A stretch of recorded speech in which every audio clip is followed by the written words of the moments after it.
வணக்கம். டிடிடிவியின் தலைப்பு செய்திகள். நடைபெறவுள்ள பாராளுமன்ற தேர்தலில் ஈழமக்கள் ஜனநாயக கட்சி சார்பில் யாழ் தேர்தல் மாவட்டத்தில் போட்டியிடும் வேட்பாளர்களது விருப்பு இலக்கங்கள் கிடைக்கப்பெற்றுள்ளன.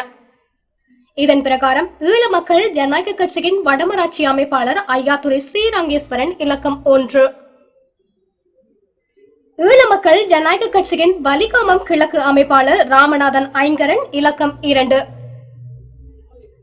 சமூக சேவையாளர் சொல்லின் செல்வ செல்வ வடிவில் இலக்கம் 3, ஈழமக்கள் ஜனநாயக கட்சியின் செயலாளர் நாயகமும் முதன்மை வேட்பாளருமான டக்ளஸ் தேவானந்தா இலக்கம் 4, யாழ் மாநகர முன்னாள் முதல்வர் திருமதி ஜோகேஸ்வரி பட்குணராஜா இலக்கம் 5, ஈழமக்கள் ஜனநாயக கட்சியின் தேசிய அமைப்பாளர் பசுபதி சீவரத்னம் இலக்கம் 6, ஈழமக்கள் ஜனநாயக கட்சியின் முன்னாள் நாடாளுமன்ற உறுப்பினர் முருகேசு சந்திரகுமார் இலக்கம் 7, ஈழமக்கள் ஜனநாயக கட்சியின் முன்னாள் நாடாளுமன்ற உறுப்பினர் சில்வேஸ்திரி அலண்டின் இலக்கம் 8, ஈழமக்கள் ஜனநாயக கட்சியின் வலிகாமம் மேற்கு அமைப்பாளர் சிவகுரு பாலகிருஷ்ணன் இலக்கம் 9, ஈழமக்கள் ஜனநாயக கட்சியின் தென்மராட்சி அமைப்பாளர் சூசைமுத்து அலெக்சாண்டர் இலக்கம் 10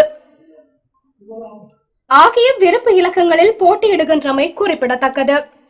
ஈழமக்கள் ஜனநாயக கட்சியின் செயலாளர் நாயகம் டக்ளஸ் தேவானந்தா அவர்களினால் முன்னெடுக்கப்பட்ட வேலை திட்டங்களுக்கு தற்போது தமிழ் அரசியல்வாதிகள் உரிமை கோரி வருகின்றனர் என யாழ் மாவட்ட முச்சக்கர மோட்டார் ஊர்தி உரிமையாளர் சங்க பிரதிநிதிகள் விசனம் தெரிவித்துள்ளனர்.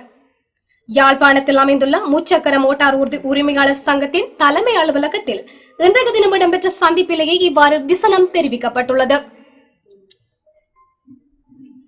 இனவாத அரசியல் கட்சிகள் தடை செய்யப்பட வேண்டும் என ரன்கிரி தம்புலு பீடாதிபதி இனாமலுவே சுமங்கல தேரர் தெரிவித்துள்ளார். முன்னாள் வெளிவிகார அமைச்சர் GL பீரிஸ் தேரரை சந்தித்த போது அவர் இதனை குறிப்பிட்டுள்ளார். சில இனவாத அரசியல் கட்சிகள் நாட்டில் இனவாதத்தை தூண்டி வருவதாக குறிப்பிட்டுள்ளார்.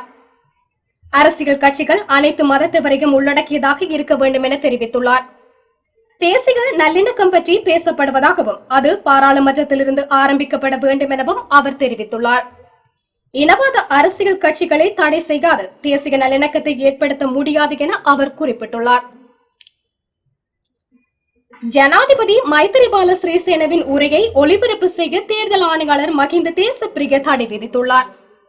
ஜனாதிபதி மைத்திரிபால சிறிசேன அண்மையில் நாட்டு மக்களுக்கு உரையாற்றியிருந்தார்.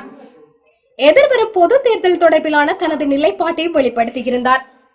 இந்த உரை மறு ஒளிபரப்பு செய்வதனை அனைத்து இலத்திரனிகள் ஊடகங்களுக்கும் தவிர்த்துக் கொள்ள வேண்டும் என தேர்தல் ஆணையாளர் மஹிந்த தேசப்பிரிய தெரிவித்துள்ளார்.